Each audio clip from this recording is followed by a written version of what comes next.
fatto oggi il punto sull'attività ortopedico-traumatologica dell'ospedale di Cattinara nel corso di una conferenza stampa. A presentare i dati è stato il professor Luigi Murena, direttore della clinica ortopedica e traumatologica.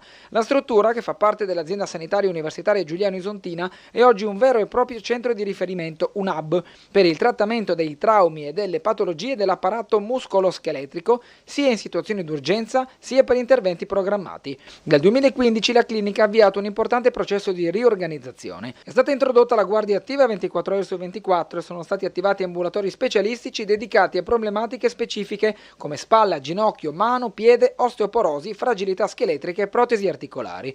Negli ultimi anni l'attività chirurgica è cresciuta costantemente grazie anche all'uso di tecniche sempre più avanzate, comprese quelle mini-invasive. Dopo il rallentamento causato dalla pandemia, già nel 2023 si è tornati ai livelli pre-Covid, con un ulteriore aumento nel 2024. Sono stati effettuati oltre 2.300 interventi. Nei primi mesi del 2025 l'incremento prosegue con un più 15% rispetto alla media dei 5 anni precedenti. Ovviamente si deve partire da un'analisi dei problemi, dal monitoraggio degli indicatori, capire dove è il problema, progettare un provvedimento, metterlo in atto e rimonitorare.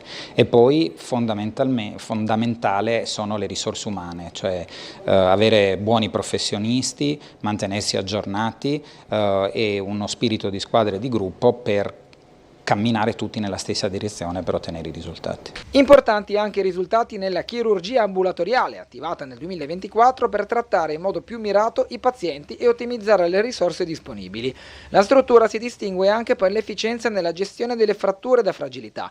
Buoni risultati arrivano anche sul fronte ambulatoriale. Nel 2024 sono state erogate quasi 44.000 prestazioni. Un lavoro che ha richiesto tempo ma che ha dato dei risultati eccezionali, come abbiamo visto adesso, come sono aumentati il numero di interventi, il numero delle visite ambulatoriali, il rispetto dei tempi d'attesa su tutte le priorità BDP e nonché il famoso rispetto del tempo di intervento su fratture di femore entro i 2 giorni. Anche nella cittadinanza sia giustamente drammaticamente cambiata la percezione sull'efficienza del nostro sistema che ruota intorno alla clinica ortopedica ormai già da una decina d'anni e che sta dando risposte sempre migliori ai nostri concittadini. La clinica è anche sede della scuola di specializzazione in ortopedia e traumatologia dell'Università di Trieste. Nel 2024 è risultata sesta in Italia per numero di contratti statali assegnati con 100% dei posti coperti. È sicuramente un modello da replicare non soltanto in questo per cercare di invertire la fuga, ma è anche una metodologia che noi stiamo cercando di razionalizzare. Quando veniamo contestati perché ci chiudete, tagliate, non è così.